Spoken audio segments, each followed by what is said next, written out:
Breaking news at 6 as a multi-state search for a 1-year-old boy allegedly kidnapped by a double murder suspect comes to a startling end. Plus, why Portland Public Schools says more than 200 custodians now owe the district money. We're all just pissed off that wow, we got to pay back for their mistake, for their error. And an Oregon treasure trashed. The sad truth is there's a lot of garbage, but it's a spillover from a bigger problem. The drastic step the state wants to take to clean up the Willamette.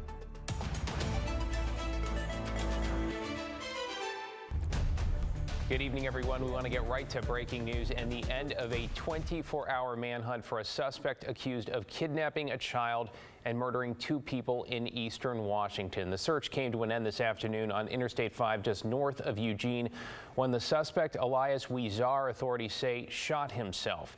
His condition remains unclear at this point, but we can tell you the 1-year-old boy, Roman Santos, is safe tonight. Let's bring in Joe Ranieri in the newsroom. Joe, we're watching Oregon State Police. They're expected to hold a news conference any moment. But first, bring us up to speed on the latest here. Well, David, police have been searching for the 39-year-old since yesterday afternoon when police say he killed his ex-wife and his girlfriend in eastern Washington. Well, the search ended right around 3 o'clock this afternoon here in Oregon, over 300 miles away from where the crimes took place. Around 3 o'clock Tuesday afternoon, Oregon State Police spotted Amber Alert suspect Elias Huizar driving south on Interstate 5 near Eugene. It ended a more than 24-hour manhunt for the suspect accused of killing his ex-wife in eastern Washington Monday afternoon and kidnapping a 1-year-old child. He's also a suspect in the murder of his girlfriend. Police across the region had been on high alert, including responding to tips in the Portland area and conducting patrols on I-5. Early Tuesday morning, a clerk at this Plaid Pantry on Hayden Island called police saying Huizar had just come into the store to buy a drink. The clerk reported seeing him in a black 4-door Nissan sedan. The clerk also saw a child inside that car. By the time police arrived, Huizar was gone. Then around 3 p.m., an Oregon State Police trooper spotted Huizar driving south on I-5 and gave chase, ending just north of Eugene where the suspect shot himself. State troopers said the young child was in the car. He's now with troopers who say the boy is safe. Now, David, tonight we still don't know the condition of the suspect. Back to you. Yeah, a lot of unanswered questions there. Just glad that 1-year-old is okay tonight. Thank you, Joe. Stay with KGW for continuing coverage of the breaking news. We will update you as we learn more over this half hour and the coming hours on air on KGW.com and on KGW+. Let's get to your headlines this evening. In Hillsborough, police have arrested and charged a man with kidnapping after the incident was recorded by a doorbell camera. The video shows a woman screaming for help before a man grabs her and drags her into a truck.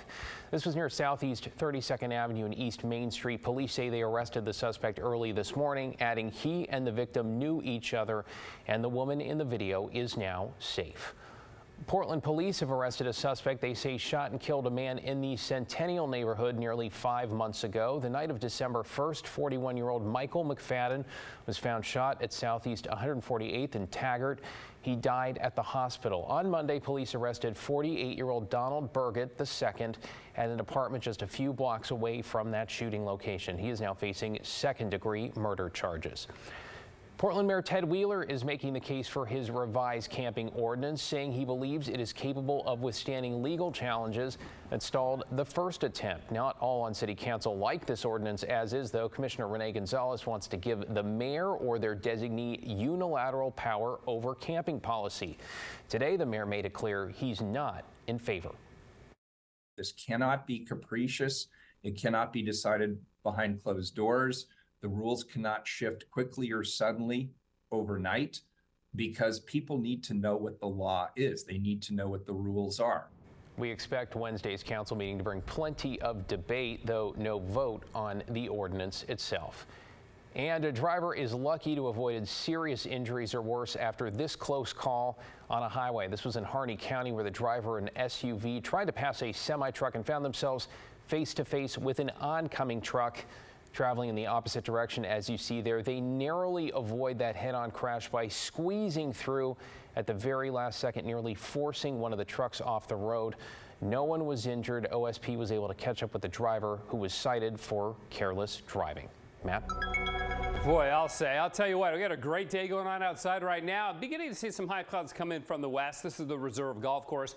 74 degrees right now. This was not our warmest day of the year, but it comes in second in Portland. Clouds beginning to thicken up at the Oregon coast. The onshore flow is amassing and getting ready to make its move inland. Only west winds at 8 miles an hour, but you see it's a lot cooler out at the beaches, right? So the headlines look like this. Cooler winds blow in tonight all across western Oregon. All the lowlands will see cooler weather tomorrow. We'll still get some sun tomorrow. It'll still be dry tomorrow. Fairly good day, actually, a really good day. But then the rain begins on Thursday and it keeps going through the weekend. And in fact, if we run our computer models out through the weekend and into next week, we're looking at well over an inch in the valley. So this will be our most significant rain in weeks, David, and we'll break this down a little bit more in a bit. Back to you. Enjoy the sun while it lasts. Thank you, Matt. Developing this evening, Portland Public Schools says it has mistakenly overpaid 250 custodians during the January ice storm, and now they're asking them to give the money back. Thomas Schultz is live at PBS headquarters with reaction from some custodians. Thomas? Yeah, well, David, as you can imagine, custodians we spoke with are frustrated after receiving this email days ago asking for money back for work they did 3 months ago. In the worst storm of the year, icy roads and fallen trees closed schools. Many couldn't drive or walk on bad roads. And thousands were without power for more than a week, though some worked, prepping Portland Public Schools to reopen. I was scared, not to be very honest. 250 custodians like McKenna McVicker, and they received overtime and inclement weather pay. We had to come to work. We had to come to work and check on the buildings, make sure there was no damages. Now they say the district wants some of the money back, saying they mistakenly overpaid custodians.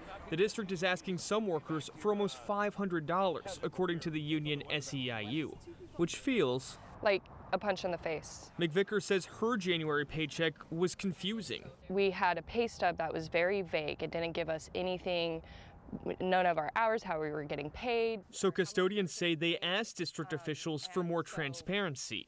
They never got it, though they believe they were overpaid based on old contract requirements, which required inclement weather pay. The ice storm happened during bargaining when custodians were not working under a contract. We risk our livelihoods, our cars, our everything to just come here and check on PPS school buildings for damages so we can have students come to school. And months later, on April 12th, McVicker received this email from the district alerting her Portland Public overpaid her by $96. And they gave me 3 options to pay it back. Another custodian received this email saying he was overpaid $174. I mean, they're looking at me for $192. Jim DRC removed snow and ice from his school. Now he and others have to readjust their budgets to make up for the district error. And that's really extremely hard for people that live paycheck to paycheck. We're all just pissed off that wow, we got to pay back for their mistake, for their error. None of the custodians we spoke with has repaid the money. In a statement, Portland Public says they regret the error and understand the overpayment inadvertently created stress on employees. They're working to fairly resolve this issue, though they didn't answer our question of how much money was overpaid or how the mistake happened. Still, DRC says the email may change his decision next time there's a severe winter storm. What happens the next time there's a snowstorm?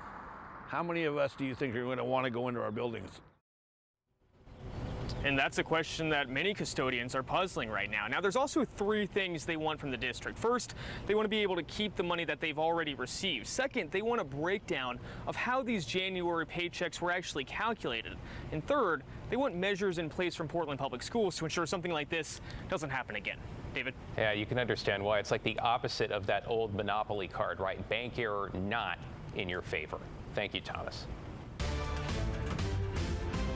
Let us talk Decision 2024, because a week from Thursday, KGW and the Oregonian will host a live debate between the 2 candidates for Multnomah County District Attorney. We are giving you a chance to ask questions directly to the candidates for DA Mike Schmidt and Nathan Vasquez. You can record a short video on your phone, then email it to debate@kgw.com. We also have detailed instructions for you up at kgw.com.